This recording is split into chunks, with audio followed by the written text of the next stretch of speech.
Gémeaux, ascendant Bélier. Oh là là! Oh là là, Madonna Myriam, mais tu te rends compte?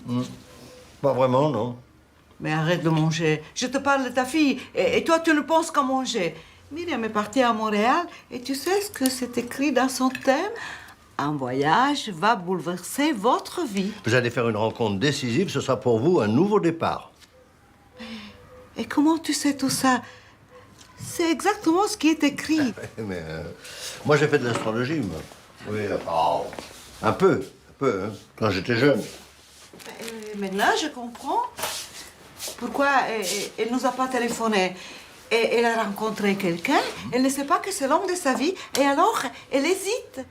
Il faut que je l'appelle pour lui dire qu'elle peut y aller et le demander en mariage. Attends, t'en parles pas trop vite, hein. Parce que je peux me souvenir qu'en astrologie, l'étape la plus difficile, c'est l'interprétation. Pourtant, c'est clair. Voilà. Ça paraît clair, mais la rencontre, le nouveau départ, ça peut être tout à fait autre chose que ce que tu crois, hein. Mais et c'est quoi alors? Ah ben, elle a peut-être rencontré, je sais pas, une sorte de gourou canadien. Il lui a joué les grandes orgues. Et puis là, si ça se trouve, à l'heure qu'il est, elle nous fait une crise de mystique carabinée. Je veux dire, on va avoir un mal de chien à la retenir, hein. Si elle a décidé de rentrer dans une secte, tu te rends compte, les adorateurs de la feuille d'érable. C'est foutu. On peut pas discuter avec toi. Toi, tu as la lune en bélier. La lune en bélier. Eh ben, dis donc. Sois pas si nerveux, ça se passera très bien. Mon juge, tu crois vraiment qu'on peut compter sur lui? Je te l'ai dit, c'est une chance qu'il fasse partie de cette commission. En plus, c'est pas un juge comme les autres, il est jeune. Ah oui, mais les jeunes magistrats, ils ont toujours l'air cool et au pied du mur, ils se défilent. T'es pas du tout son genre. Je voudrais tellement plus qu'elle s'en sorte. Il va s'en sortir. Je te le promets. Allez, viens.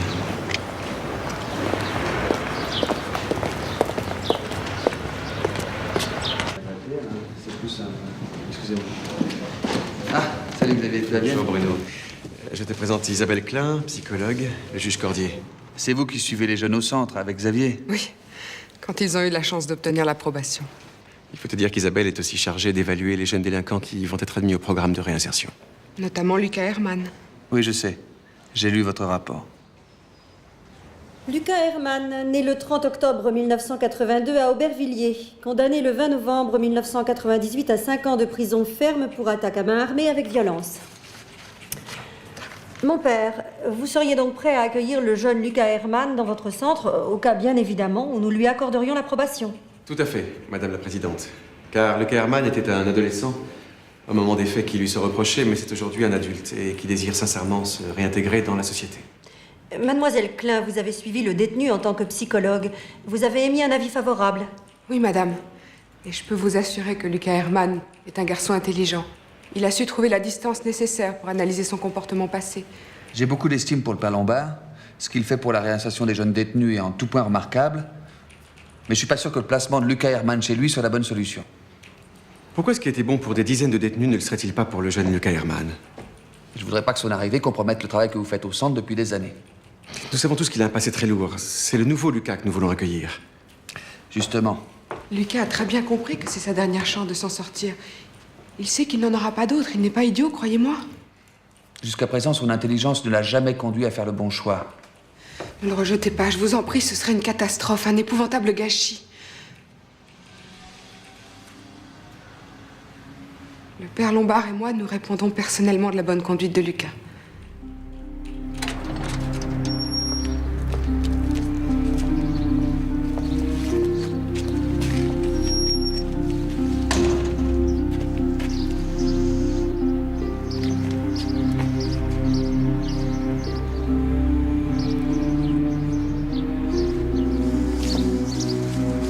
Merci. Je sais que si je suis libre, c'est à vous que je dois. Merci, monsieur le juge. Il faut que les choses soient bien claires entre nous, Lucas. L'approbation, c'est pas la liberté. Vous êtes toujours sous le coup d'une condamnation, et la moindre faute peut vous renvoyer en prison. Mais il le sait que la balle est dans son camp. Hein, Lucas? Ça faites pas, j'ai compris la leçon. J'ai vraiment aucune envie de retourner dans cet enfer. Soyez tranquille, tout se passera bien.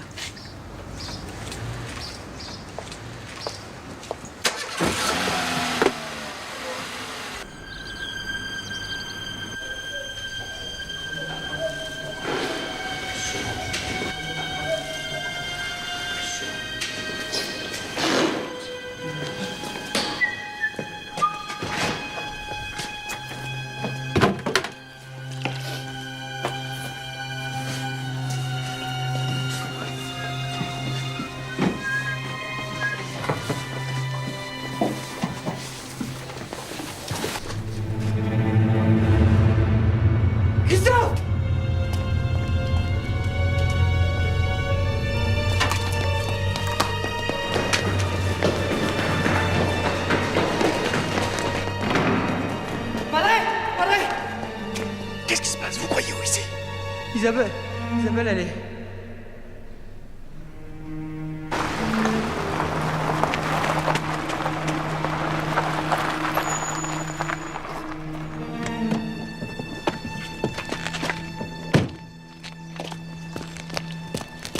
Bon, alors, vous avez rien d'autre? Pour l'instant, rien d'autre.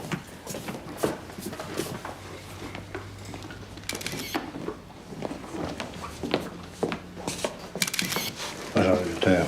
Commissaire, perforation thoracique profonde. L'arme du crime a sectionné l'artère pulmonaire. La mort a dû être très rapide, probablement vers 7h30. Bien.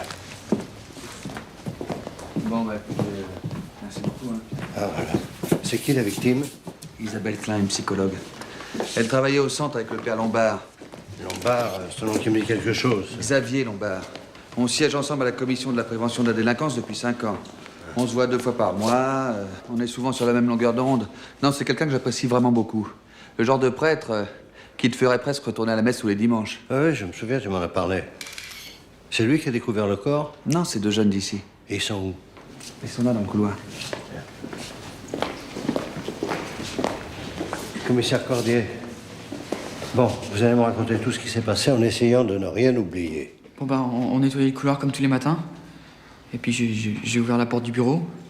Et puis là, Isabelle était étendue par terre avec plein de sang autour. Alors on a couru jusqu'à la chapelle pour prévenir le padre Lombard. Le padre? Padre Lombard. Ouais, enfin, tout le monde l'appelle comme ça. Et après, le padre... Enfin, je veux dire... le père Lombard est revenu avec vous? Ah oui, bien sûr. Dès qu'il a vu Isabelle, il a couru vers elle et il l'a prise dans ses bras. C'est lui qui a retiré le coup de papier qu'elle avait dans la poitrine. Hein. Rien d'autre? Le padre Lombard a téléphoné aux flics et puis nous on est partis. Commissaire? Oui. Je pense qu'il s'agit de Sainte-Sophie. Il y a une date gravée au revers. Le 21 avril 1991. Vous l'avez trouvé où? Sous le corps de la victime. La chaîne a été brisée. Elle a dû l'arracher à son agresseur en se débattant. Merci, Manuela.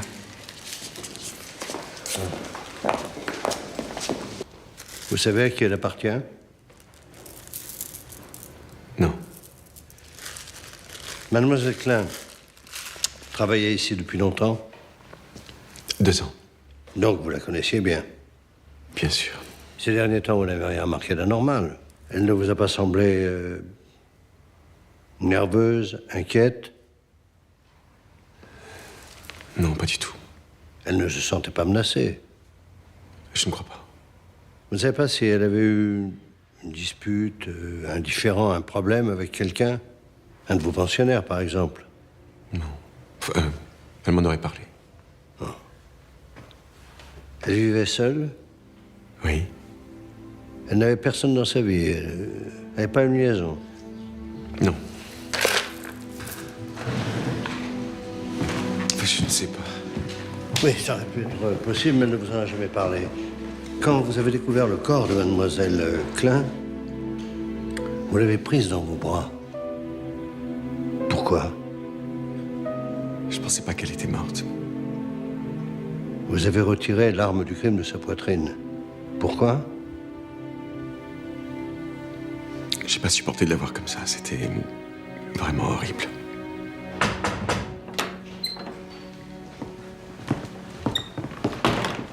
Grégory Morvan qui travaille auprès de moi. J'ai bloqué tout le monde à la cantine. Si vous voulez les interroger, ce sera peut-être plus facile pour vous. Lucas Herman est là-bas? Ah oui, je crois. Si vous voulez le voir, je vous accompagne.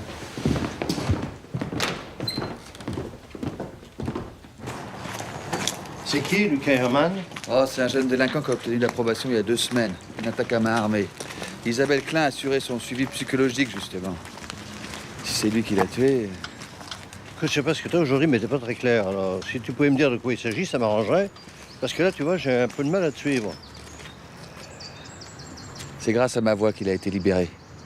J'ai hésité, je pensais que c'était un cas trop difficile pour le centre, mais Xavier et Isabelle Klein ont tellement insisté, j'ai pas voulu dire non. Je sais pas si j'ai eu tort, mais... Mais pourquoi il l'aurait tué? Je sais pas. Pour enfoncer un coup de papier dans la poitrine de quelqu'un, faut quand même une sacrée motivation. Hein. Je te rejoins.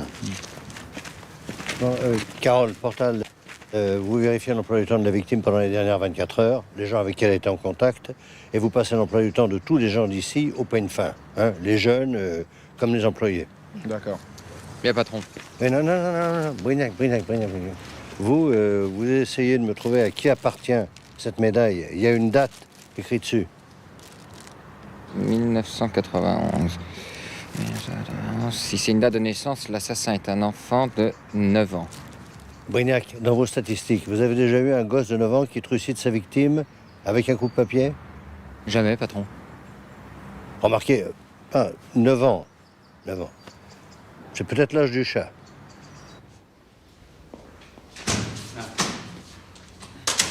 Vous travaillez ici depuis longtemps, monsieur Morvan? 6 ans. Mais ça fait 8 ans que je suis là. La plupart des membres du personnel sont d'anciens pensionnaires. C'est moi le plus ancien. Et vous n'avez jamais eu envie d'aller travailler ailleurs? Non, jamais. Et votre travail, ça consiste en quoi? J'aide le père Lombard dans les tâches administratives. Ces 2 messieurs sont le commissaire de police et le juge d'instruction chargé de l'enquête. Ils ont des questions à poser à certains d'entre vous. S'il vous plaît. Nathalie Nicolas, la conseillère principale d'éducation de l'établissement. Qu'est-ce qui est surveillé ce matin? C'était moi. Je fais toute la semaine. On a un système de roulement.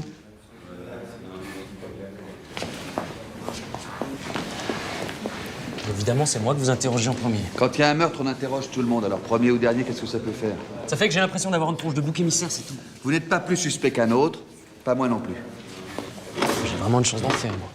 Quelle chance? Je suis libéré, j'arrive ici, et 2 semaines après, il y a un assassinat. Ah ouais? Ah oui, ça c'est un souci, oui. Bon, vous faisiez quoi ce matin à 7h30? Je suppose que vous avez un bon alibi. Oui, j'étais là à la cantine avec Laurent Perret. Il est par là? Il est là, vous pouvez lui demander. C'est lui? Ouais. Je peux vous voir? Vous êtes arrivé à quelle heure à la cantine ce matin? À 7h30 avec Lucas. Merci. Ça sera tout pour l'instant. Mademoiselle Nicolas, excusez-moi. Quand ils viennent déjeuner, je suppose que vous contrôlez la présence. Vous avez une feuille d'appel? On a un registre et ils signent en face de leur nom. Je peux le voir? Bien sûr, je vais vous le montrer.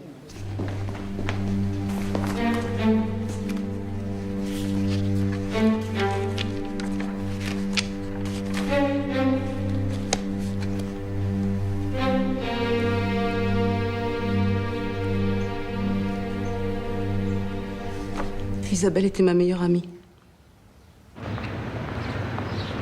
Alors, dans un premier temps, j'ai limité le champ des hypothèses aux événements religieux personnels, à savoir première communion et confirmation. Eh bien, avec 46 individus présents au centre cette nuit-là, ça fait 92 possibilités. Oui, mais malheureusement, ce 21 avril 1991 ne correspond à aucune de ces 92 possibilités. Alors, dans un second temps, j'ai cherché à savoir s'il n'y avait pas eu ce jour-là un événement particulièrement marquant. Une visite du pape, par exemple. Oui, parce que... enfin, vous le savez sans doute, mais... Brignac, vous avez un élément nouveau? Rien.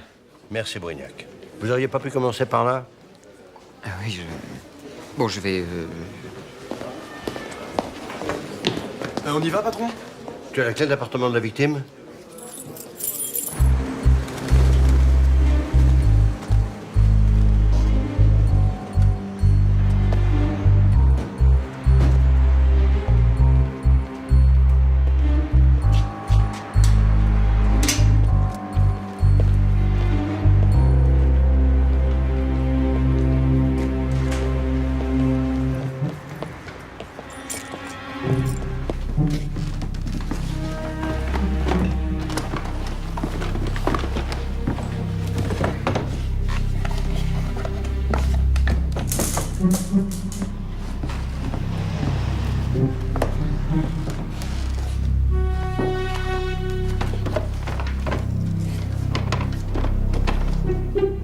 Monseigneur Jean-Marie Courtois, tu connais? Oui, c'est l'évêque dont dépend Xavier Lombard. D'ailleurs, d'après les témoignages des proches, ils étaient pas en très bons termes tous les deux. Isabelle Klein avait rendez-vous avec lui, la veille de sa mort. En tout cas, elle l'avait pas noté dans son agenda professionnel. Non. Professionnellement, elle n'avait rien à voir avec lui. Elle dépendait de la DAS, pas de l'église. Qu'est-ce qu'elle pouvait bien lui vouloir, alors? Ah, bonne question, Portal. Tu me prendras rendez-vous avec ce Monseigneur Courtois. D'accord.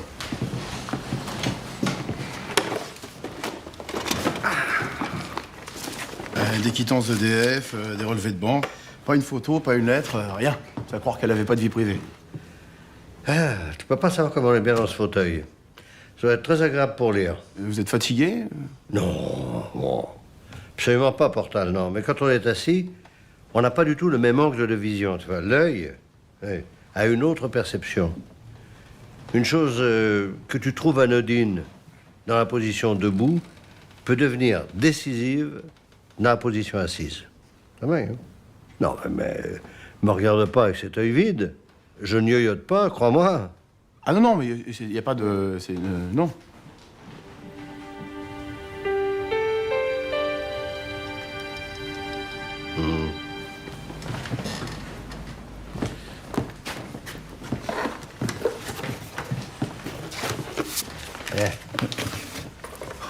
Bah alors là, bravo, franchement, c'est très fort. Ouais. Mais tu sais, Portal, la police scientifique, c'est très beau. Mais il y a aussi la police... mais tu vois ce que je veux dire. Ah oui. Parle-en à Brignac. Isabelle, je pense à toi tout le temps. Quand je rentre du parloir, quand je m'allonge sur mon lit, je m'endors et je rêve qu'on marche tous les deux dans la rue. Je voudrais déjà être dehors pour pouvoir te tenir la main, pour pouvoir te parler normalement, pour pouvoir me promener dans les rues avec toi. Ah, c'est quoi, ça? C'est des lettres que j'ai écrites à Isabelle. Ah oui, ça j'avais compris, mais... T'étais drôlement amoureux, non? J'étais en prison, j'étais vraiment mal. Et Isabelle, elle venait me voir. Ouais, c'est vrai qu'elle était belle, et j'ai beaucoup gambergé là-dessus, mais bon, ça m'aidait à tenir le coup. Oui, d'accord. En prison, c'était purement littéraire. Et après? Bah après, elle a pas donné suite, j'ai compris, c'est tout. Comment ça, c'est tout? Non, la transition est un peu raide. Là. Je te supplie, moi. Là. Non, j'imagine au contraire que son refus a dû t'énerver. Au point de la tuer, certainement pas. C'était pas la première veste que je me prenais, et c'est sans doute pas la dernière. Alors toi, tu écris des lettres passionnées à une femme, et du jour au lendemain, t'arrêtes tout. Tu repars vers d'autres conquêtes. Dis donc, tu veux quand même pas me faire avaler cette couleuvre? Je vous dis que les lettres, c'était avant, depuis que je suis sorti de prison. Et quand on retrouve sa liberté, eh ben c'est pas pareil. Oui, ça c'est toi qui le dis. Seulement, l'air de rien, tu te retrouves avec un mobile. Et un alibi qui n'est pas ce qu'on fait de plus solide. J'étais à la cantine avec Laurent, il l'a confirmé. Ah, d'accord. Il a fait de la prison lui aussi, alors délinquant un jour, délinquant toujours. C'est ça, monsieur le commissaire? Bon, en attendant, je vais te demander de rester à la disposition de la police.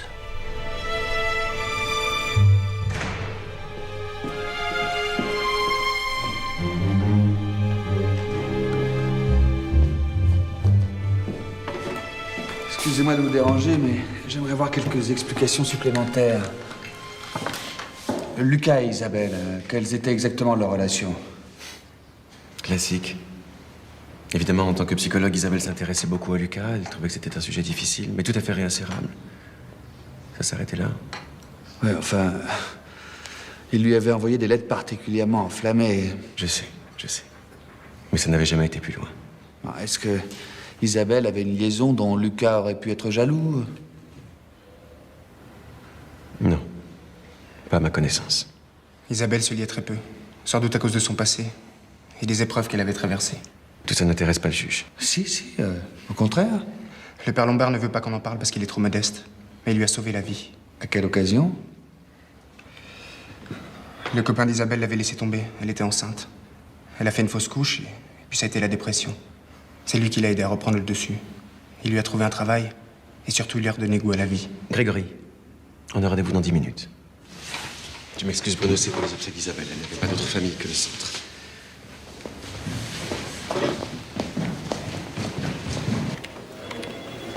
Brignac, je peux te dire un mot, là? Oui, quoi? Le patron, il m'a scié et j'en suis encore sur le cul.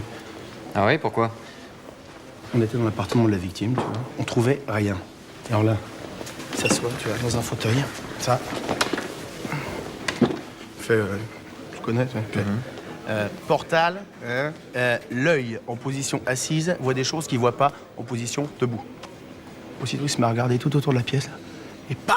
Direct, il tombe sur le dossier d'archives avec les lettres. 10 secondes chrono. Oui, et alors? Et alors, tu trouves pas ça étonnant, toi? Je crois que t'as un vrai problème, Portal. Quel problème? Ophtalmique, si je peux me permettre. Pourquoi tu dis ça? Pourquoi je dis ça? Mais parce qu'il s'est joliment foutu de ta gueule, le patron. Le dossier, il l'avait vu avant, c'est un coup de frime, ça. Non, c'est impossible, il a pas pu le voir. Non, arrête.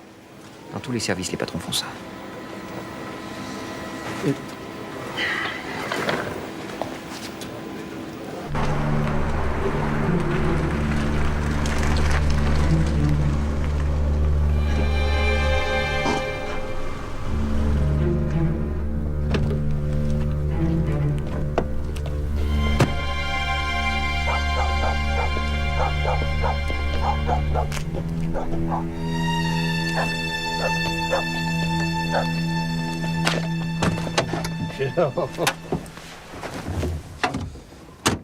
Mais où tu as déniché cette bagnole? Au musée Grévin? Non, je te signale qu'on a inventé la direction assistée, la clim. Bon, tu me lâches, papa. Chacun son truc. Toi, t'écoutes bien du New Orleans. Moi, c'est les vieilles bagnoles, c'est tout. Non, je te dis ça, c'est parce que ça fait pas votre voiture de juge. Dis donc, mais t'es bien nerveux, toi, ce soir, qu'est-ce que t'as? Ouais, ça va. Non. Enfin, je suis retourné au centre. Ah bon? T'as vu ton ami Xavier Lombard? Oui. Enfin, avec Grégory. C'est lui qui m'a raconté qu'Isabelle avait eu de gros problèmes, qu'elle avait fait une dépression, que c'est Xavier qui l'avait aidé à remonter la pente. Xavier m'inquiète. Comment ça, il t'inquiète? Pas comme d'habitude, il est fuyant. Ben, sa psychologue a été assassinée. Il est remué, hein. On le sera à moins. Il y a autre chose. Oui, non, mais enfin, lui, il est prêtre, il vit seul, il travaillait toute la journée avec elle, il est chamboulé. C'est normal. Bon, allez, on y va parce que ta mère va s'impatienter. Écoutez. Bon alors, tenez-vous bien, j'ai une grande nouvelle à vous annoncer, mais alors, un peu trop grande pour la confier à un répondeur. Je vous embrasse, à bientôt. Je le savais.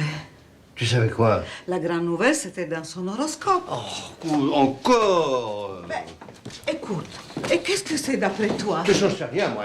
Appelle Myriam, elle te le dira. Mais je l'ai appelé au moins 10 fois. Il n'y a jamais personne. Ah, évidemment, le Canada, avec le décalage horaire, ils sont pas encore au courant des dernières petites culbutes astrales. Vous pourriez m'expliquer, là? La grande nouvelle. Tu sais, Myriam, elle va se marier. Oui, c'est dans son thème astral, tu sais, la grande mécanique cosmique, l'éternelle lubie de ta mère. Dites plutôt que je suis folle. Oh non, oh, alors là, pas du tout, mais alors là, pas du tout. Seulement, j'arrive pas encore à connecter ma lune en bélier avec le mariage de Myriam. Tu vois, la carte du ciel est encore une grande inconnue pour moi, mais c'est plus qu'une question de temps, hein, c'est tout. Je préfère m'en aller, hein? Tu l'as vu au téléphone il y a longtemps, ta sœur? Une semaine, tout au plus. Ouais, tu l'as trouvé comment? Normal. Enfin, je veux dire, t'as pas senti les prémices d'un prochain mariage? Non, absolument pas. Ah non, mais elle me coupe les bras, ta mère. Hein? Ouais, viens boire un coup, ça va te changer les idées.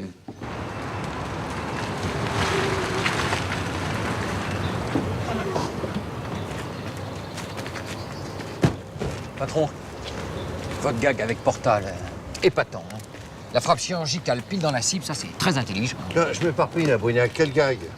Votre coup du fauteuil, la position assise, l'œil qui cherche et qui trouve.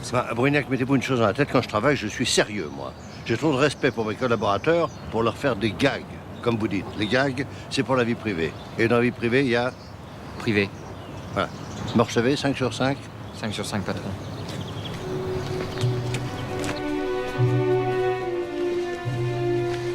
Messieurs. Commissaire Cordier, lieutenant Brignac, vous êtes Monseigneur Courtois? Oui, je vous attendais, si vous voulez bien me suivre.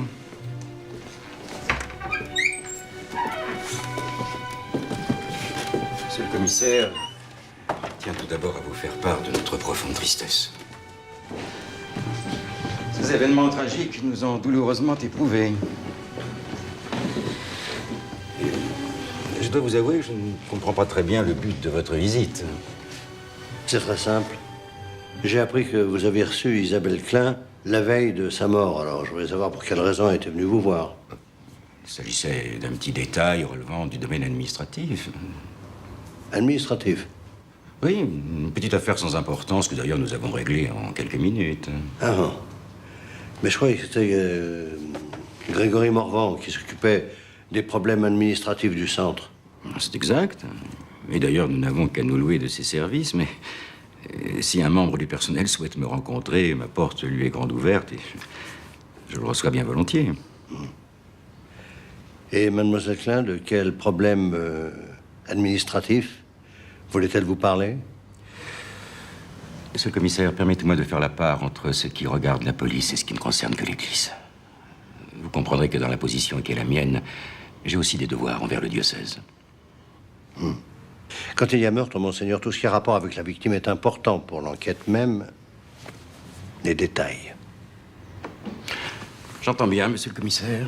Soyez assuré que je ferai tout ce qui est en mon pouvoir pour vous faciliter la tâche. Et avec le père Lombard, tout se passe bien? Je veux dire, pas de problème particulier?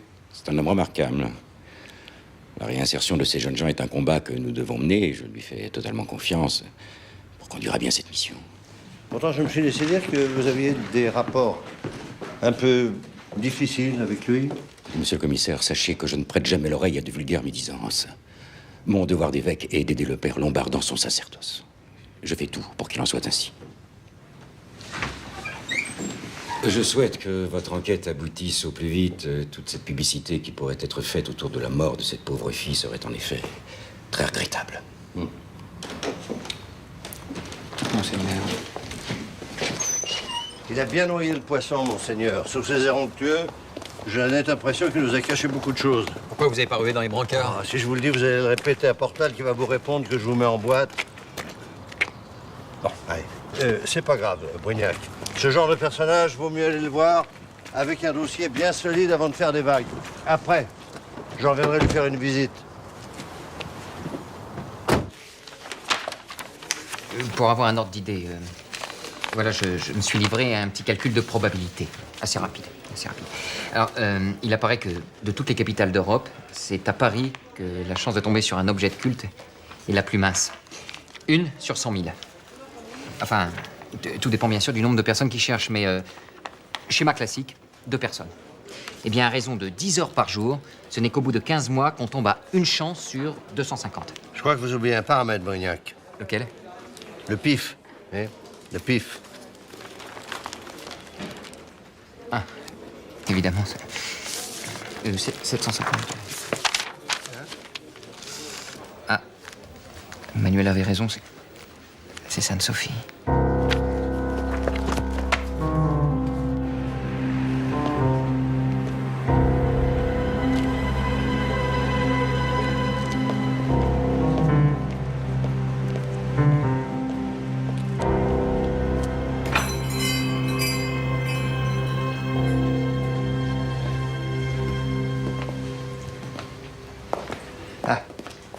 Bonjour, madame, commissaire Cordier. J'aurais besoin d'un petit renseignement. Cet objet vient bien de chez vous? Bien sûr, c'est un très beau médaillon. Malheureusement, on n'en vend plus beaucoup. Les gens préfèrent acheter ces choses-là. Qu'est-ce que vous voulez? Il faut bien s'adapter. Je suppose que vous gardez des traces de vos commandes. Naturellement. 21 avril 1991. Je vais vous dire ça tout de suite. Des médailles de Sainte-Sophie, on en vend quelquefois pour des baptêmes et plus souvent pour des ordinations. Vous n'avez rien au nom de Lombard par hasard? Ah, vous avez raison. Madame Micheline Lombard, Chartres, c'était pour l'ordination de son fils.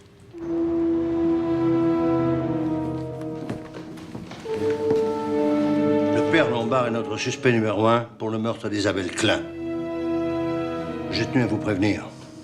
Pour quelle raison soupçonnez-vous le père Lombard? On a trouvé une chaîne et une médaille lui appartenant sous le corps de la victime. C'est une bonne raison. Non? Alors maintenant, j'ai besoin de savoir une chose. Qu'est-ce qu'Isabelle Klein vous a dit la veille de sa mort? Écoutez, monsieur le commissaire, je vous répète... Ah non! Non, non, non! Vous n'allez pas me refaire le coup de la séparation de l'Église et de l'État. Je vous rappelle que vous avez un prêtre impliqué dans une affaire criminelle, alors c'est à moi de juger ce qui regarde la police.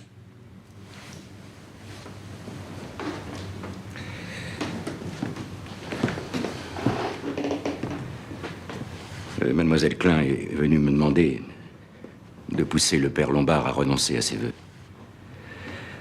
Et en l'écoutant, j'ai compris qu'il y avait entre eux une attirance. Mais que le père Lombard voulait rester fidèle à son engagement religieux. Ouais. En clair, il s'aimait, mais lui ne voulait pas avoir une vraie relation de couple avec elle parce qu'il était prêtre. C'est ça? Si vous voulez. Oui. Oui, j'aimerais bien que vous appeliez les choses par leur nom. Ça nous ferait gagner du temps à vous et à moi. Alors, qu'est-ce que vous avez fait? J'étais profondément attristé et choqué par ce que je venais d'apprendre. Mais... Oui, je m'en doute. Mais je suppose que vous avez demandé des explications au père Lombard. Je lui ai téléphoné. Ah oui? Et vous lui avez raconté votre entretien avec mademoiselle Klein? Et comment a-t-il réagi? C'est un sujet qu'il ne voulait pas aborder. Je le sentais embarrassé. Très désorienté. Alors, naturellement, je lui ai proposé mon aide. Et... pourquoi vous ne m'avez pas parlé de tout ça? Vous comprendrez que dans ce genre de situation délicate, mon premier devoir est d'éviter un scandale.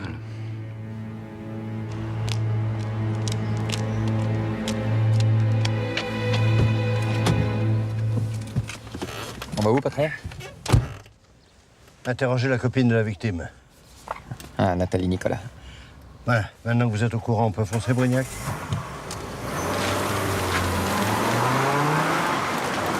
C'est marrant, patron, parce que, je sais pas, comme ça, question d'intuition, en lisant le journal, je suis tombé sur un article concernant le mariage des prêtres. Bah, écoutez, Brignac, je vais vous expliquer l'histoire. On a un homme et une femme qui voudraient s'aimer qui n'y arrivent pas. Jusqu'à vous me suivez? Oui, patron. Ah, là-dessus, elle est assassinée. C'est peut-être lui, c'est peut-être pas lui. Il y a quelque chose, mais il ne veut pas parler. Alors, vous savez ce que vous pourriez faire pour nous aider, Brignac? Non. Vous calculez dans combien de temps il va parler. C'est un joli problème, ça, non? C'était juste après sa tentative de suicide. Elle avait fait une grave dépression, elle n'arrivait pas à reprendre pied. Et vous l'avez présenté au père Lombard? Ça s'est fait un peu par hasard.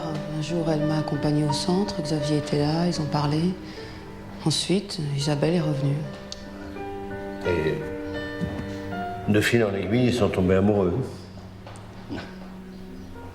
Ne me dites pas que vous n'êtes pas au courant, je ne vous croirais pas. C'est vrai, ils s'entendaient bien. Et je suis sûre qu'ils auraient pu faire un couple heureux. Et seulement, le père Lombard ne voulait pas avoir de relation intime avec elle parce qu'il était prêtre. Isabelle, elle était follement amoureuse. Non, mais ça devait être difficile à vivre pour elle, ça, non? Elle aurait préféré qu'ils quittent les ordres et qu'ils vivent ensemble, oui. Mais elle respectait sa décision. Elle lui avait demandé d'abandonner la prêtrise. Oui, plusieurs fois. Et qu'est-ce qu'il répondait? Qu'il fallait lui laisser le temps. Qu'il s'était engagé. Qu'il pouvait pas envoyer tout promener comme ça. Et c'est pour ça qu'Isabelle en a eu assez qu'elle est allée voir l'évêque. Je ne sais pas. Si, vous le savez. Je le sais. Mais je veux vous l'entendre dire. Elle avait posé un ultimatum à Xavier. S'il ne quittait pas son ministère de lui-même, elle irait révéler leur amour à sa hiérarchie pour qu'il soit défroqué. Forme de chantage, quoi. Je suis désolé, mais je ne peux pas faire autrement.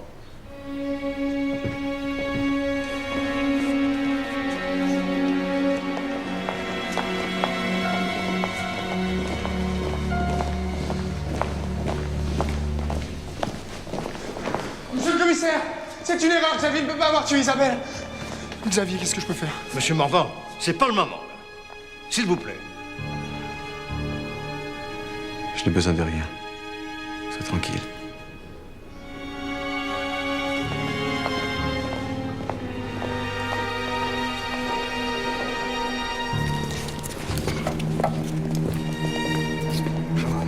Allez, allez, les gars. Nous, on bougera pas, hein.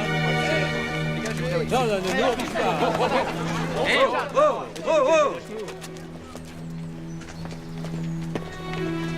Le père Lombard n'est pas arrêté. Vous voyez bien qu'il n'a pas de menottes. J'ai seulement besoin de lui poser quelques questions. Ouais, c'est ça, les keufs, ils disent toujours la même chose. Parce que c'est la vérité. Moi, mon boulot maintenant, c'est de retrouver l'assassin d'Isabelle Klein. Il y en a un parmi vous qui veut pas qu'on retrouve celui qui l'a tué? Non. J'ai besoin du témoignage du père Lombard. Allez, les gars, allez, s'il vous plaît.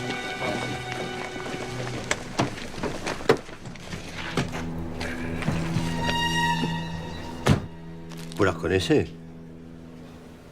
C'est bien la médaille que votre mère vous a offerte le jour de votre ordination.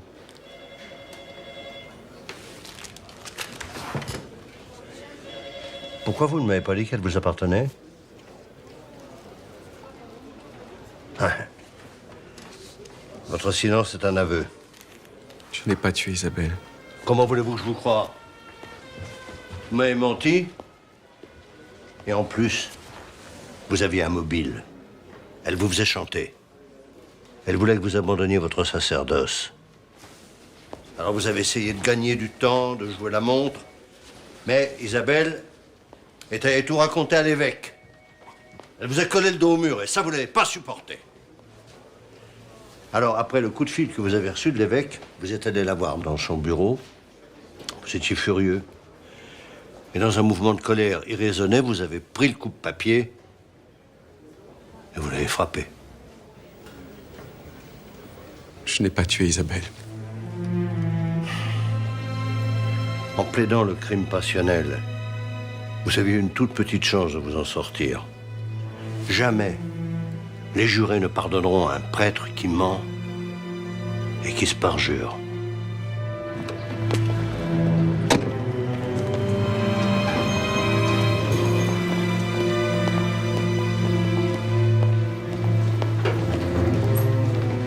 Pourquoi tu l'as arrêté? Calme-toi. Xavier est mon ami, je le connais, il ne peut pas avoir tué Isabelle. Je peux placer un mot. On peut être ton ami, on peut être un prêtre, mais on peut aussi, dans un mouvement de colère... Non, pas lui.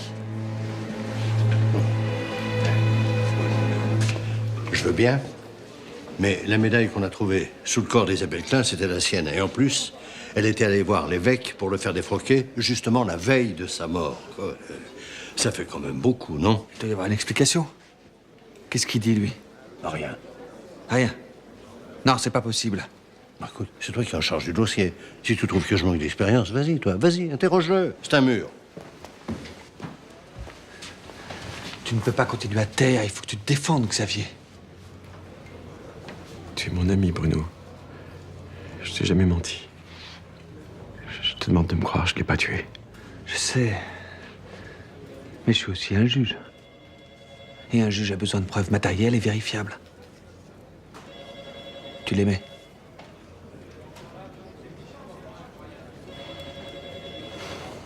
Elle t'a dit qu'elle irait voir l'évêque. Mais non. J'en ai empêché, elle n'avait pas le droit. Il faut que tu parles, Xavier. C'est impossible. Pourquoi? Mais dis quelque chose, bon sang. Je ne peux rien dire, Bruno. Je peux pas.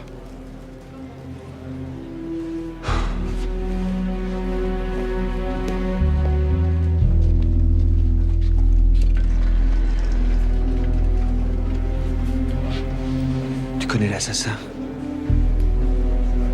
Tu l'as confessé et tu peux rien dire, voilà. Voilà. Il est venu se confesser à toi et toi, tu ne peux pas parler. C'est ça. C'est à cause du secret de la confession. Hein?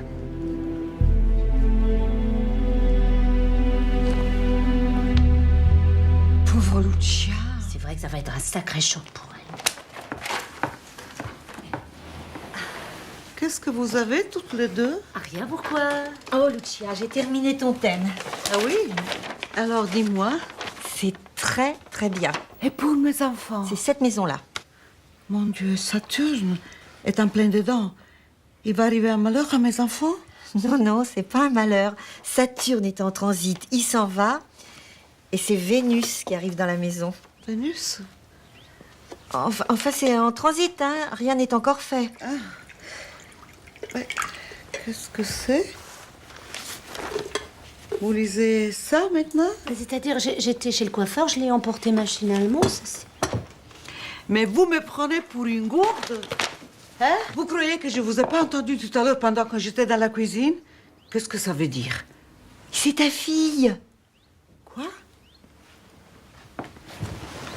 Myriam? Oui, sur une photo avec Scott Harris, l'acteur américain. Celui qui joue le rôle du médecin pédiatre dans la série à l'hôpital. Il paraît qu'il va venir se marier à Paris. Et sa fiancée, c'est ta fille. Mais regarde, c'est le pull que tu nous as montré l'année dernière, celui que tu lui as offert pour Noël. Oui, oui, vous avez raison. Ah, mon Dieu. La fiancée est une jeune journaliste française qu'il a rencontrée lors d'une conférence de presse pour la sortie de son nouveau film à Montréal. Bon, imaginons que l'assassin soit quelqu'un du centre. Je sais pas, un coup de colère, une pulsion, il tue Isabelle. Oui, je veux bien, mais enfin, il faut quand même un mobile. Non, attends, ça on verra après. Pour l'instant, j'essaie d'imaginer ce qui a pu se passer après. Bon, admettons. Quand il réalise ce qu'il a fait, il est complètement perdu. Et là... Là, il prend la fuite, il cavale n'importe où et il se fait prendre 24 heures après. Non, il ne quitte pas le centre. Alors là, excuse-moi, un type qui perd les pédales et qui tue sans préméditation, 9 fois sur 10, il détale comme un fou. Pas si c'est un jeune d'ici. Et pourquoi? Parce que le centre, pour lui, c'est un refuge, une terre d'asile. Et alors? Il fait quoi, à ton avis? Bah, il va voir la seule personne à qui il puisse se confier. La seule personne qui ne l'a jamais laissé tomber. Le père Lombard? Pour tout le monde, c'est le padré. C'est leur référence, leur unique repère. Il demande à se confesser. Tu vois, je te parie que c'est là que l'assassin a avoué à Xavier qu'il avait tué Isabelle Klein. Ouais. Il aurait pu parler au père Lombard sans avoir à se confesser. Sauf s'il avait une peur terrible de retourner en prison. En se confessant, il savait qu'il condamnait le père Lombard au silence. Ouais. Possible. Bah, on n'a aucune preuve. Crois-moi, si on trouve qui est venu se confesser dans les heures qui ont suivi la mort d'Isabelle, on aura l'assassin.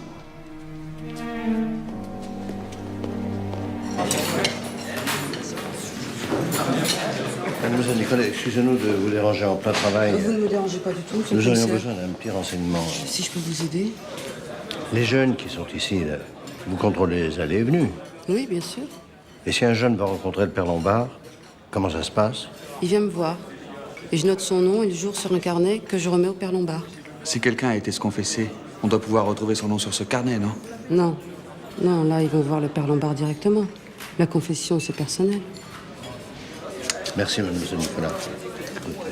On aura tout essayé. Allô? Yes, C-O-R-D-I-E-R.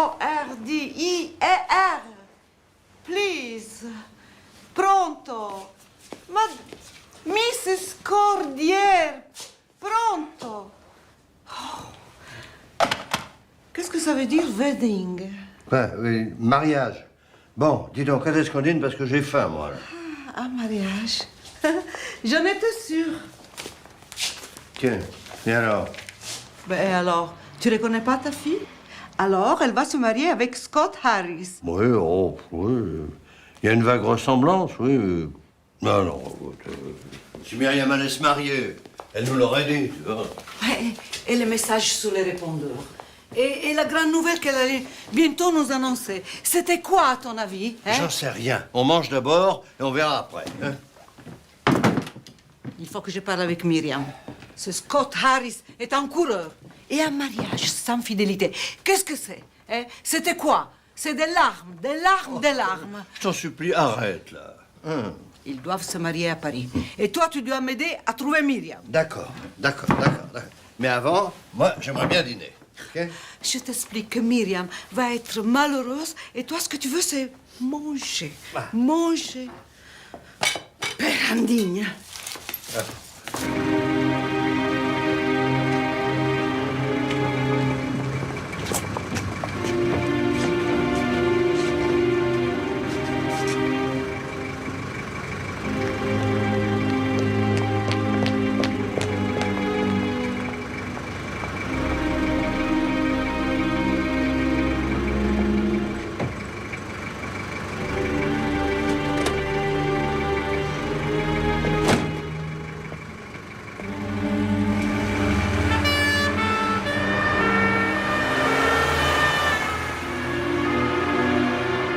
Comprends-moi bien. Le seul moyen de te tirer de là, c'est de retrouver celui qui a tué Isabelle. Faut faire vite et j'ai besoin de ton aide. Cette médaille était bien à toi. Je l'avais perdue. Quelqu'un l'a retrouvée. Et c'est lui qui est venu se confesser. J'ai rien à dire. Xavier, j'ai toujours respecté le sens que tu donnes à ta mission de prêtre. Mais aujourd'hui, je me pose des questions. Une femme est morte, assassinée. Tu penses qu'elle te remercierait de protéger son assassin? Un assassin qui court toujours et qui risque encore de tuer. C'est ça que tu veux? Devenir le complice d'un meurtrier?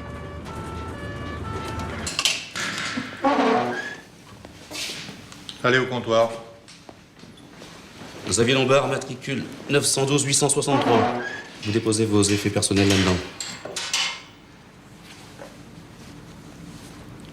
Un portefeuille.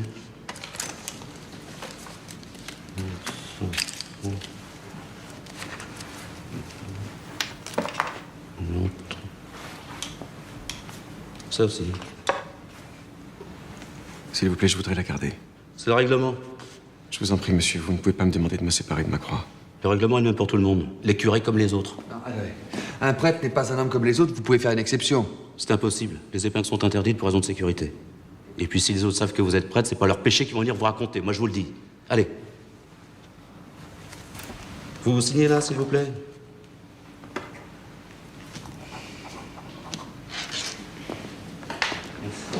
Pourquoi tu te sacrifies? C'est la volonté de Dieu, je dois l'accepter. Au centre, les jeunes m'ont beaucoup parlé de la prison, maintenant c'est mon tour et je sais que ce sera dur. Mais c'est idiot, faut que tu parles. Tu vas pas payer à la place d'un autre. 912, 163, suivez-moi. Fouille au corps. Fouillez pas de vous seulement. Je découvrirai le coupable, que tu le veuilles ou non.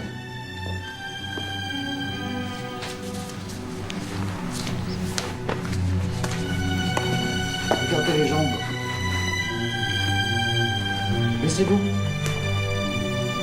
Laissez-vous.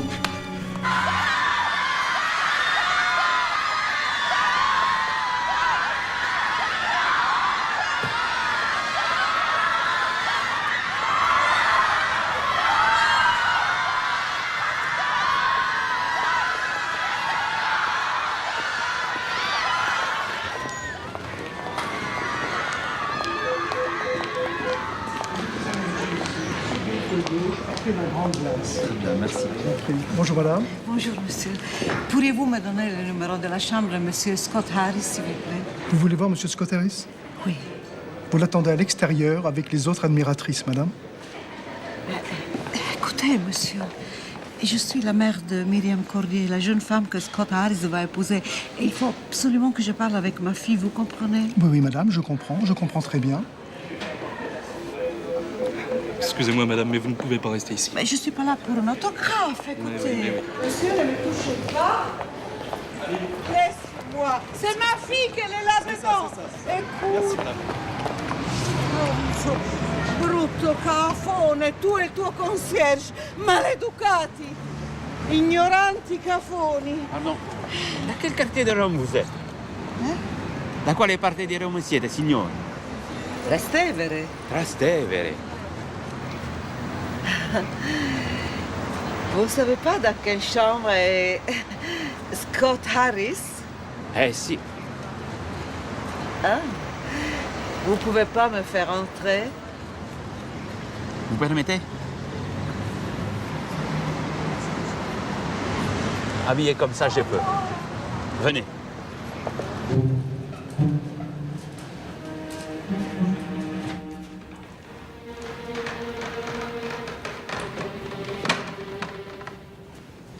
La suite è 115, in fondo, a destra. Aspetta. Perfetta. Merci.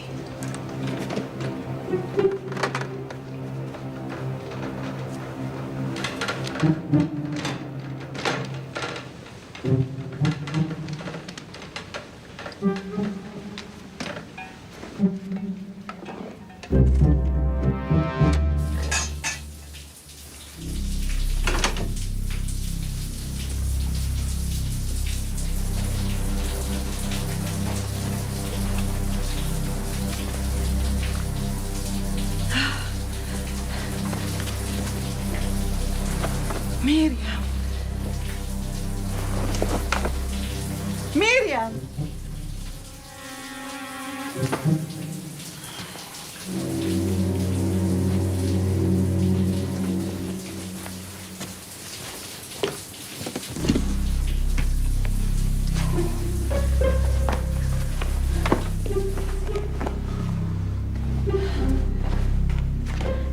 C'est un maniaque. Hé! Qu'est-ce que vous foutez là? Sécurité! Sécurité! Ah, écoute, franchement, je préférais que le père Lombard soit innocent, mais je te pose une question simple. Pourquoi ce serait pas lui? Non, je peux pas m'être trompé à ce point-là. Tu vas dans l'affectif. C'est un ami, il est innocent, et moi, je viens de l'envoyer en tôle. Comme Xavier ne trahira jamais le secret de la confession, faut que je sorte de là. Je t'assure, celui qui a un mobile, celui qui a laissé ses empreintes sur l'arme du crime et celui qui a laissé sa chaîne sous le corps de la victime à tous les coups, c'est Xavier Lombard. Non, c'est pas lui.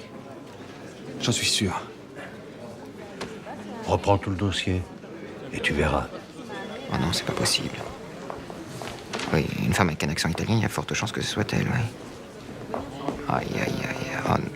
Oh non. Oui, effectivement, c'est un réel problème. Non, je comprends. Écoutez, le commissaire Cordier est occupé, mais je vais essayer de le joindre. Non, vous inquiétez pas, je fais ça tout de suite. Bien sûr, je lui dis que vous l'attendez très rapidement. Bien, commissaire. Au revoir, commissaire. Qu'est-ce qui se passe? La femme du patron. Elle a encore eu un accident? Ouais, elle a grillé un feu, elle a insulté l'agent. Pire. Mais parle, dis quelque chose!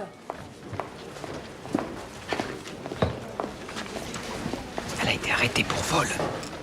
Non, où ça? Dans un hôtel. Elle volait quoi? Les fringues d'une cliente. Dans la chambre. Non. Si. Flagrant délit. L'hôtel a porté plainte, elle est sous les verrous. Oh putain. C'est grave. Si le patron apprend ça, il va sauter au plafond. Bon, écoute, le mieux ce serait que ce soit toi qui lui annonce. Pourquoi moi? Parce que c'est toi qui le connais depuis plus longtemps. Tu sais comment il va réagir.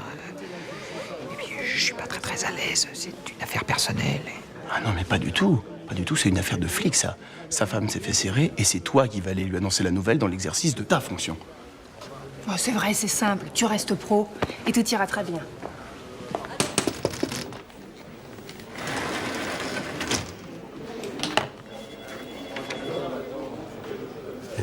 Qu'est-ce qui vous prend, Brignac? Je suis désolé de vous déranger, patron. Oui. Et moi, je suis encore plus désolé d'être dérangé. Alors, qu'est-ce que vous voulez? C'est le commissaire Galliot. Qui c'est celui-là? Le commissaire de la Madeleine. Ah oui? Et alors? Il a appelé. Ah, écoutez, Brignac, j'ai du travail, j'ai demandé à ne pas être dérangé. Bon, je suppose que si vous êtes là, c'est parce que vous avez quelque chose d'important à me dire. Alors, vous le dites, mais vous êtes clair et vous êtes bref. Compris? Compris. Allez-y, je vous écoute. Eh bien, voilà, c'est votre femme. Rien de grave. Enfin, il faut que vous alliez très vite au commissariat.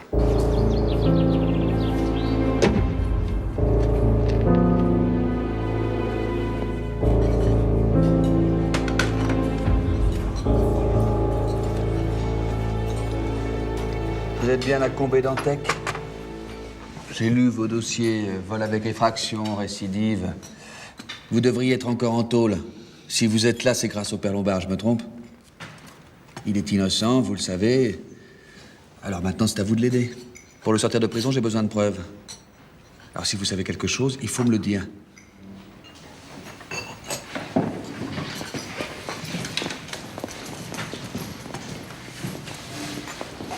Et toi, Sébastien Mogis, le père Lombard, ça te dit quelque chose? Regarde-moi quand je te parle. Tu sais celui qui t'a sorti du trou quand t'as replongé pour la 3e fois comme dealer? Non, t'as oublié, hein? Tu connais plus.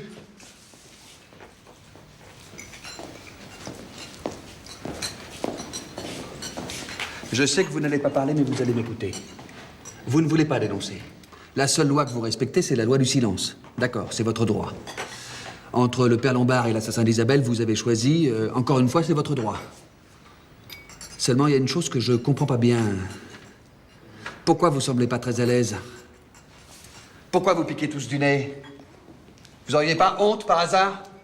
Honte de rester là, vous tortiller sur vos chaises, pendant que le père Lombard risque de passer sa vie en prison? Honte qu'il paye à la place d'un autre? Vous savez ce qui va se passer s'il reste en prison? Eh bien, le centre va fermer. Et vous allez retourner à la case départ. Vous deux, vous l'avez vu, le coup de papier planté dans la poitrine d'Isabelle. Alors répondez-moi maintenant. Pourquoi vous protégez son assassin? Pourquoi?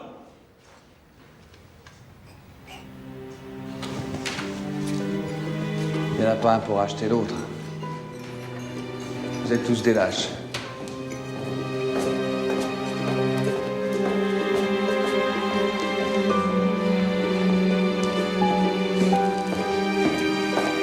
Monsieur le juge.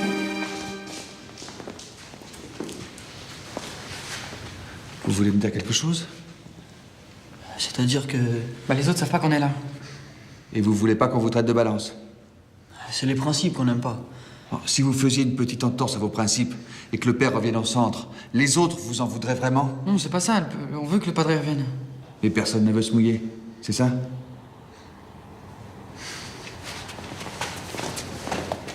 Alors voilà, la veille du meurtre, on a été là et on a entendu du bruit dans le bureau d'Isabelle. Une engueulade, mais quelque chose de sérieux. Alors on s'est approché pour écouter, mais elle a fermé la porte. Et vous avez reconnu la personne qui était avec elle? Non. Mais je vous jure, c'est tout ce qu'on sait. Bon, merci. On voulait vous dire aussi. Bah oui, je vous écoute. Bah, vaudrait mieux pas répéter qu'on est des lâches, monsieur le juge. Vous n'êtes pas des lâches. Et tout ce qui a été dit restera entre nous, je vous le promets. Vous n'étiez pas au courant des... Enfin, disons, des activités de votre femme? Je ne sais pas ce qui s'est passé, mais il doit s'agir d'un malentendu. Il y a longtemps que votre épouse a ressenti les premiers symptômes? Non, ma femme n'a pas... Enfin, Oui, je comprends. C'est toujours difficile d'en parler au début. C'est vrai que c'est pas une situation facile. Et vous avez raison, c'est le moins qu'on puisse dire. C'est même un poids très lourd à porter. Certainement, oui. Vous avez honte? Je comprends, je suis passé par là. Je sais que c'est pas facile tous les jours. Hein. Au début, je vous l'avoue, ça a été un véritable enfer. Ma femme a exactement la même maladie que la vôtre. Marie-France avait toujours eu un comportement normal avant. Puis, un beau jour, ça nous est tombé dessus, comme ça, sans prévenir. J'avais bien remarqué que quelque chose n'allait pas. Mais parfois, elle avait le regard un peu vague, l'esprit flou. Alors, j'ai surveillé et je me suis aperçu qu'elle fréquentait les supermarchés. Tous les jours, à la même heure. Les grandes surfaces, elle les a toutes faites. Et vous savez ce qu'elle volait? Non.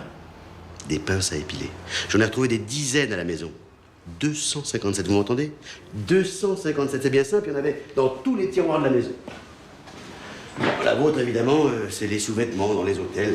Enfin, je vous rassure, hein, la kleptomanie, ça se soigne. Ça se soigne même très bien, vous savez. Bah, écoutez, je voudrais pas abuser de votre temps. Pas du tout, pas du tout. Au contraire, je suis très heureux d'avoir fait votre connaissance. On a un tas de choses en commun. Le métier, oui. Bah, nos femmes, surtout. On est un peu dans la même galère. Vous savez que la mienne va beaucoup mieux, hein. Je suis sûr que la vôtre, avec une bonne thérapie et un peu d'aide de votre part... Oui. Ne vous inquiétez pas, je vais m'occuper personnellement du problème. Pour la plainte de l'hôtel, m'en occupe. Vous savez ce qui serait bien? Ce serait que vous organisiez un petit repas. Bah, comme ça, nos femmes pourraient faire connaissance. Toutes les deux, elles parleraient de leurs problèmes et je suis sûr que ça leur ferait beaucoup de bien. Bon courage.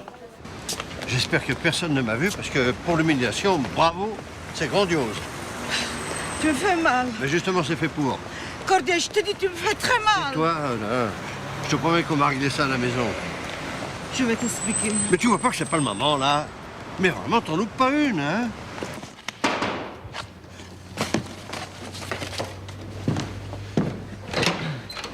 Ah, je vous dérange. Pas du tout, monsieur le juge. Entrez. J'ai juste une ou deux questions à vous poser. Je suis à votre disposition. Il paraît qu'il y a eu une dispute dans le bureau d'Isabelle Klein la veille de sa mort. Dans la soirée, je crois. Oui, avec Lucas. Mais vous ne pensez tout de même pas que Lucas... Pourquoi pas? C'est elle qui suivait sa réinsertion. Il commet une faute. Elle s'en rend compte, elle le convoque. Lui, il prend peur, il panique et il la fait taire pour pas retourner en prison. C'est possible, ça? Oui, mais c'était la veille. Isabelle a peut-être voulu régler le problème le lendemain matin, vers 7h30. Vous avez une idée de ce qu'elle pouvait reprocher à Lucas? Non. Bon, je lui ai proposé de l'aider parce que Lucas a parfois des réactions imprévisibles, mais elle a refusé. Où est-ce que je peux le trouver maintenant? Dortoir B, dans sa chambre. Merci. Monsieur le juge! Je vais avec vous. Non, merci. Je préfère y aller seul.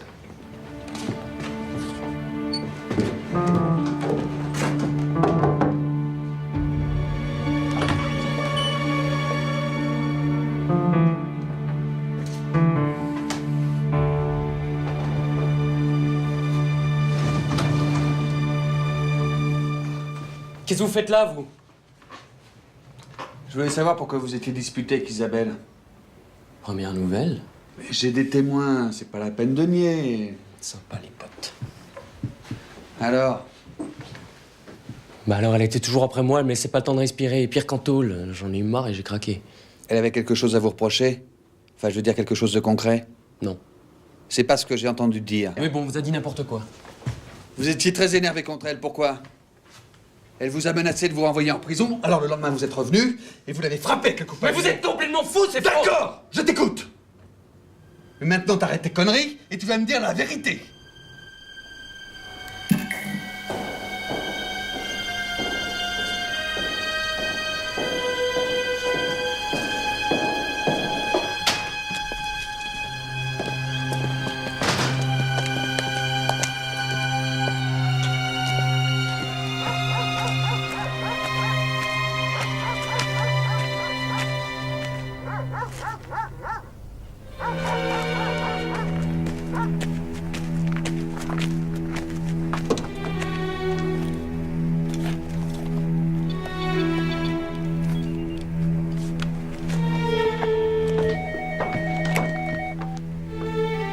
C'est moi. Bruno? Je suis au centre. Bruno! Bruno! Qu'est-ce qui se passe? Hein? On a été coupé, c'était Bruno. Il voulait que j'aille le retrouver.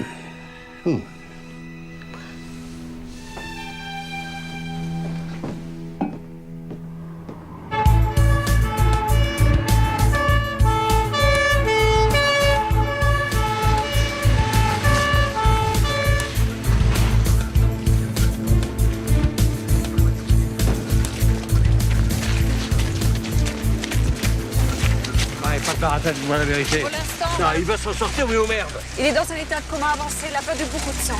Faut le transporter à l'hôpital au plus vite. Oui, oh, dites-moi que vous savez rien, ça sera plus clair. Monsieur le commissaire, monsieur, tout ça avec vous. Vous croyez qu'elle qu'Isabelle a voulu se débarrasser de votre fils parce qu'il l'avait démasqué? J'en sais rien, c'est possible. Patron, on a trouvé ça près d'une bouche d'égout. Portez ça tout de suite au labo, prenez la voiture. Si vous trouvez à qui appartient l'arme, vous aurez l'assassin d'Isabelle. Je préfère que vous suivez en voiture. Non, je reste avec mon fils.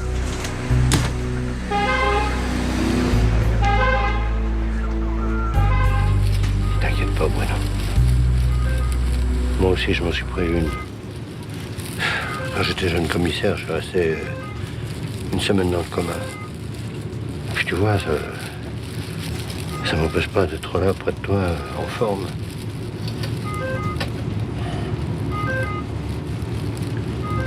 Le coma,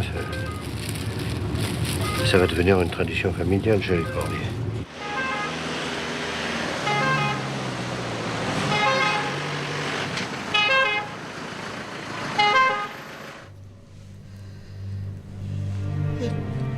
Tu crois qu'il va s'en sortir? Ah oui.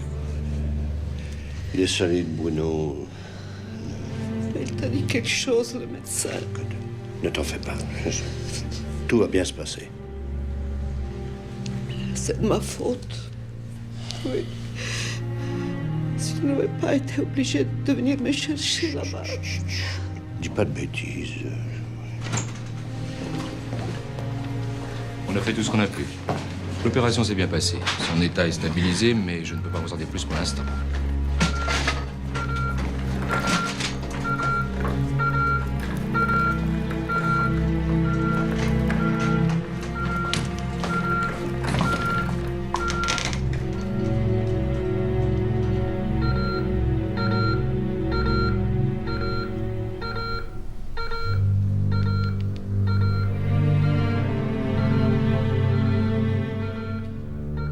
C'est lui qui avait raison. Si je l'avais écouté, on aurait coincé le meurtrier tous les deux, puis on n'en serait pas là.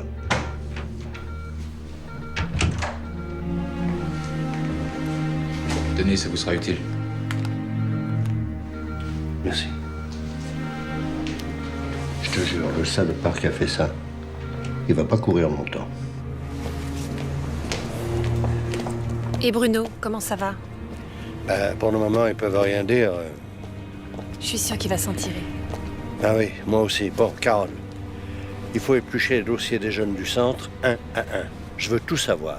Tu téléphones à Brignac pour qu'il te donne un coup de main, et toi, tu files à la balistique et... Carole, merci. Hein. Normalement, on n'a pas le droit de vous laisser voir un détenu à 4 h du matin, hein, le règlement. Je m'en fous du règlement. Oui, moi, je vous assure, j'ai pas le droit. Mon fils est entre la vie et la mort. Ça vous suffit comme motif?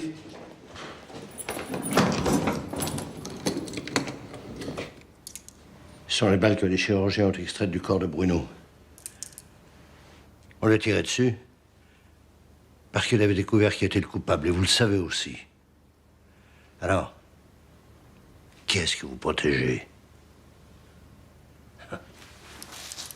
Non seulement vous protégez l'assassin d'Isabelle, mais en plus, maintenant, vous protégez le salopard qui a tiré sur mon fils. Si vous aviez parlé, Bruno serait pas dans le coma. Allez, allez, ça suffit maintenant. Vous me dites le nom de cette ordure. Je peux pas, je n'ai pas le droit. En protégeant un meurtrier, vous faites obstacle à la justice. Vous serez condamné pour complicité. Et complicité, vous... Écoutez bien, je vous préviens. Si Bruno s'en sort pas, vous moisirez ici jusqu'à la fin de vos jours. Je sais. Et je me remets entièrement à Dieu. Et je prierai de toutes mes forces pour Bruno. Alors priez très fort. Et souhaitez d'être entendu, parce que moi, je vous lâcherai pas.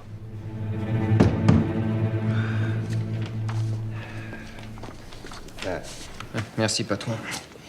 Bon, Grégory Morvan, c'est vraiment des petites pécadilles. Hein. Il avait 16 ans au moment des faits. Il y a quelque chose qui me gêne chez lui.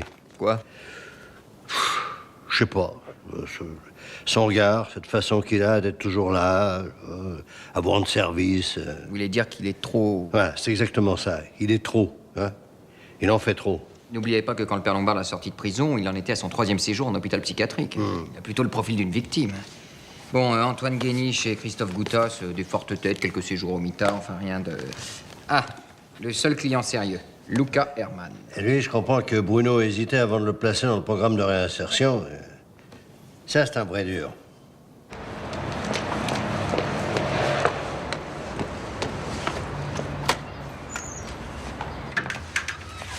Bonjour.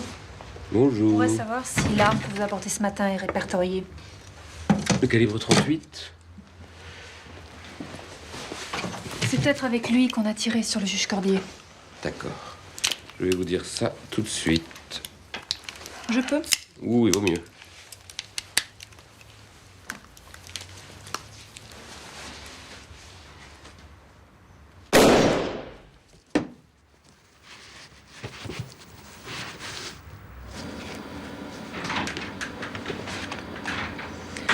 Bonjour, patron. Vous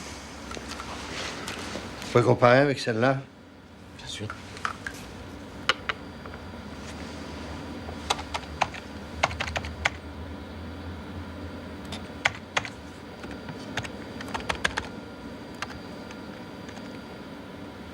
Aucun doute. C'est la même arme. Elle a été répertoriée? Oui, elle appartient à Luca Hermann. Il a braqué une station-service avec, il y a 2 ans.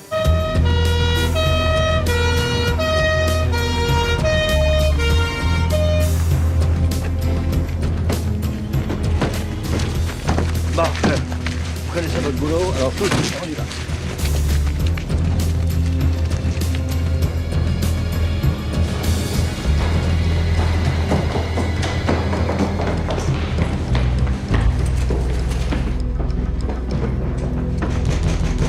Police, ouvre! Hey, fais pas le Mario, t'en as pas les moyens. Hey, Dieu! Le bâtiment est cerné, tu peux rien faire! Arrêtez ou je saute. Hein? Saute. Du 3e étage, quand tu t'écraseras, ça fera un peu de bruit. Mais tu sentiras rien, il y a juste un mauvais moment à passer. La chute va durer 3-4 secondes. Il paraît qu'à ce moment-là, on va s'avenir défiler à toute vitesse. Pour toi, ça sera pas joli. Assassinat. Tentative de meurtre. Allez! Allez, descends, allez! Fais pas l'imbécile! T'as jamais eu envie de sauter? Allez.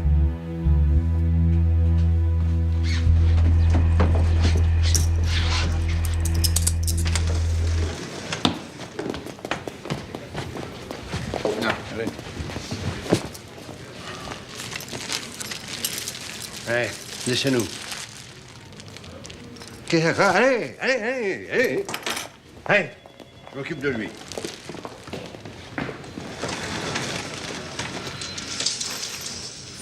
J'ai jamais eu dans cet état-là, moi. Moi non plus.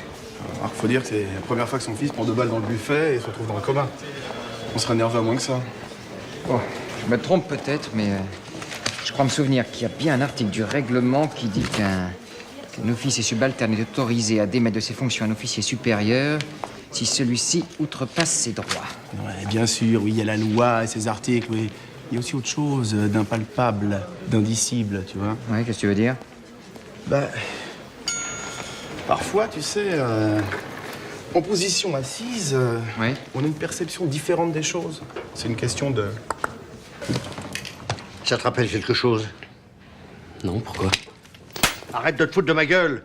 C'est avec ça que t'as fait le casse qui t'a envoyé en tôle. C'est avec ça qu'on a tiré sur mon fils. Alors, aux jurés, tu veux leur dire quoi? Hein? Que c'est une coïncidence? Bon. Si t'as quelque chose à dire, c'est maintenant ou jamais. Hein? D'accord, c'est moi le revolver, mais j'ai rien fait, je vous le jure. Le juge est venu te voir hier soir. Tu vois, quand tu veux. Bon, alors maintenant, on va dégager les grandes lignes. Le juge vient, il te dit qu'il a des preuves que c'est toi qui as tué Isabelle. Toi, tu perds les pédales. Non, c'est pas moi! Espèce de petit con. Tu vas prendre le maximum. Jamais tu t'en sortiras. Tu m'entends? Jamais!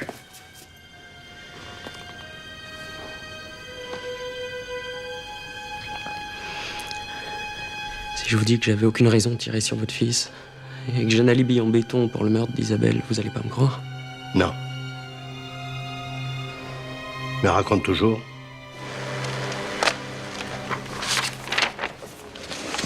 Il est recherché pour le braquage du bar tabac de la rue des Chantiers à Versailles. Il a un air de ressemblance avec Lucas. Date et heure de l'agression? Le 12 mars à 7h30. Vas-y, allez, dis-le, Carole. Juste au moment où Isabelle a été assassinée. Eh oui, tu vois, un braquage, ça peut faire un solide alibi. Maintenant, faut confirmer. Appelle le buraliste. Vous êtes sûr de le reconnaître? Il était à 2 mètres de moi avec son pétard. Des moments comme ça s'oublie pas. Ouais.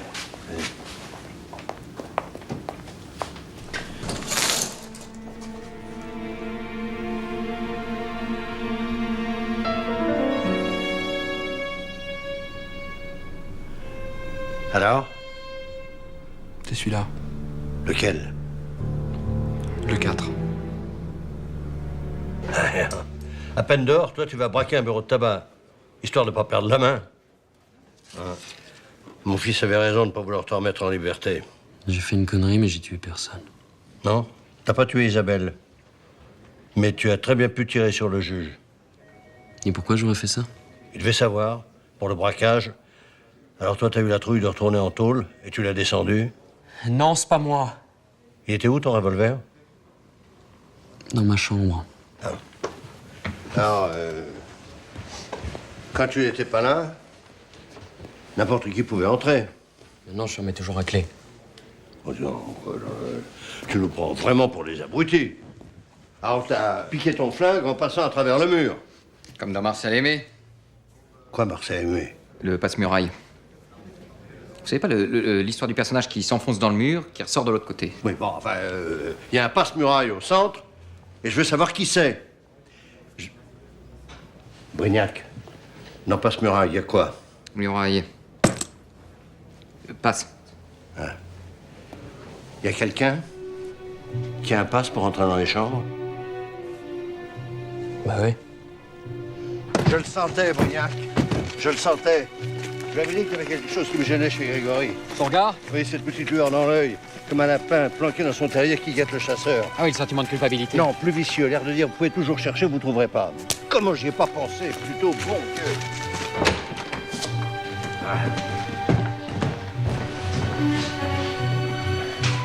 Bah, et fouillez les autres pièces.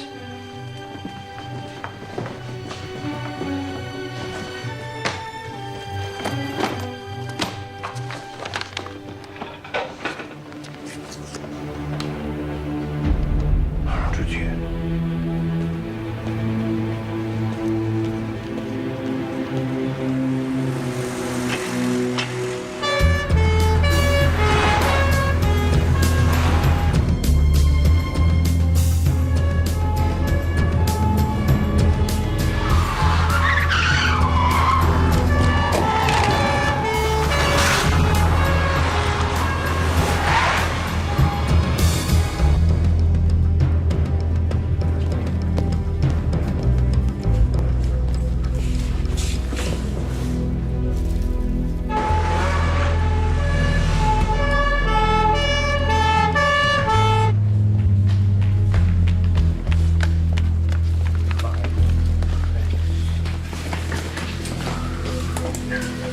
Bon, allez, Portal, tu restes là.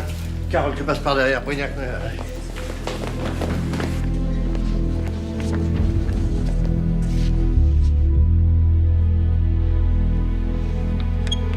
Bouge plus!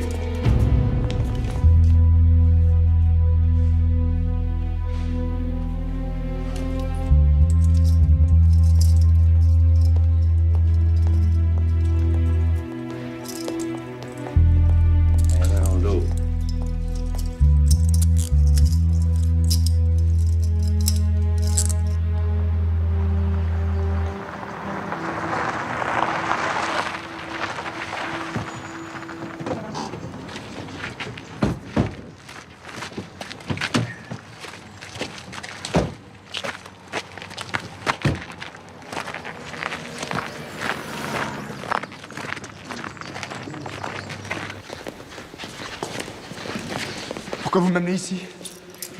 vous devriez aller vous confesser pour avoir tiré sur le juge Cordier, comme vous l'avez fait, après avoir assassiné Isabelle Klein. J'y suis pour rien, moi, dans tout ça. Je suis pas un assassin. Vous êtes sûr?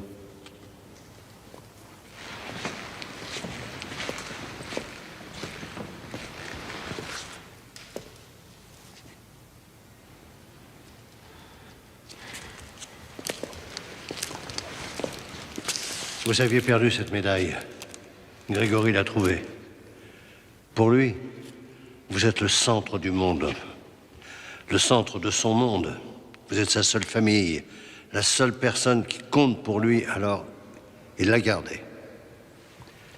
Et il l'avait autour du cou. Quand il était dans le bureau d'Isabelle. Ça, je pense que vous l'avez compris quand il est venu se confesser. C'est là qu'il vous a dit qu'il avait tué Isabelle. Je ne sais pas s'il vous a dit pourquoi il l'avait poignardée, mais je pense que ça aussi, vous l'avez compris. Il savait qu'Isabelle vous aimait. Je ne sais pas comment, et il a dû apprendre sa visite à l'évêque. Alors il a eu peur. Peur que vous quittiez le centre. C'était la fin du monde. Finalement, c'est un drame passionnel. Un drame passionnel. Banal. Xavier, je voulais pas lui faire du mal. C'est elle. Elle voulait t'emmener. Elle est devenue complètement folle. Moi, je voulais pas. Je voulais que tu restes. Tu te rends compte, ils auraient fermé le centre. Qu'est-ce qu'on serait devenu sans toi? Xavier! Xavier! Xavier, dis-moi que tu pardonnes, Xavier!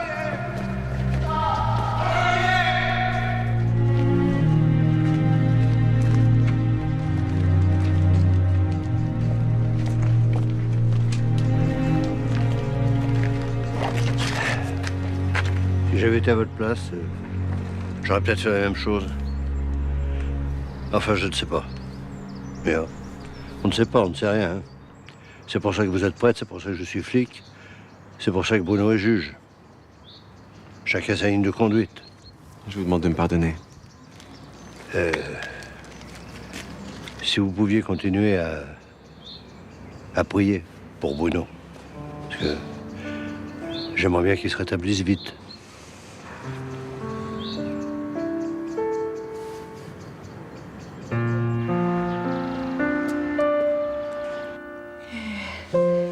Et c'est là qu'il est venu me sortir de prison. Si tu avais vu ton père, déstarancé il était. Je veux te dire une chose. Je crois qu'il m'en veut encore. Bruno. Bruno. J'aurais tellement voulu que tu me fasses des petits enfants.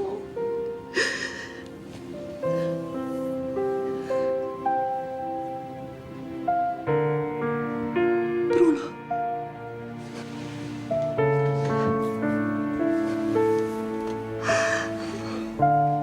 Bruno. Vous avez compris? Quoi qu'ils disent, on est d'accord avec eux. Et surtout, si on a des pensées agressives, on refoule. Mais tu n'es pas un peu fou? Ce sont des gens comme les autres. Non, justement. Alors, on est souriant, on est accueillant, on est sympathique. Mais calme-toi. C'est pas la première fois qu'on reçoit un commissaire à la maison. Oui, hein. mais je te signale que celui-là a passé l'éponge sur une de tes bêtises. Oui, je pensais que Myriam allait épouser ce Scott Harris. C'est pour ça que je me suis laissée aller un peu. Oui, tu t'es laissé aller à imaginer c'est trop quoi avec ton horoscope, alors que ta fille voulait simplement t'annoncer qu'elle rentrait en France. Alors, résultat, tu vois, on a des gaillots sur les bras. Yes. Si tu continues, hein, je te laisse un tête-à-tête avec ton commissaire, hein, et vous dégenrez un amoureux. Hein? Tiens, bon. La thérapie que ma femme vient de suivre est révolutionnaire. D'ailleurs, il faut absolument que je vous laisse leurs coordonnées. Tenez. Ah, mais non, mais c'est à Nice. Oui, et le cadre est absolument splendide. 3 hectares de pinèdes, une piscine, un club de tennis, un centre équestre. Enfin, c'est un véritable décor de rêve. Hein. Vous savez, des traitements, j'en ai suivi 18 et j'ai toujours rechuté. Oui, mais cette fois, le succès est total. Ah oui. Oh là. Ah, voilà qui est une excellente nouvelle. Et Madame Cordier? Et moi? Elle, ça va, elle a bien retrouvé la distance, elle a repris le dessus, ça va. Hein? Oui, c'est vrai. Et maintenant, je ne vole plus. Seulement maintenant, c'est autre chose. Vous voulez dire que vous avez fait un transfert? Oui, je transfère. Vous n'êtes pas devenu boulimique? Ah, non. Je suis les gens dans la rue.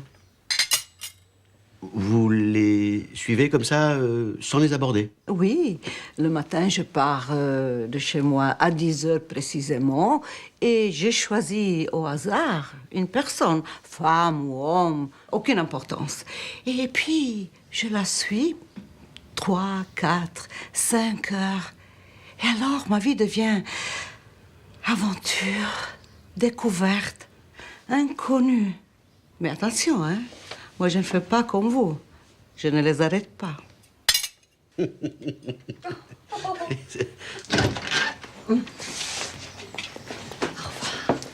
Pardon. Merci. J'espère que nous aurons bientôt le plaisir de vous avoir à la maison. Ah oui. Bien. Bonsoir, merci. Au revoir. Les couteaux. Que... Les couteaux. Madonna mia. Non. Tiens, quoi les couteaux? Regarde. Non. Elle a même raflé les petites cuillères. Comment elle a fait pour emporter tout ça? Oh. Ok, bon. Ah.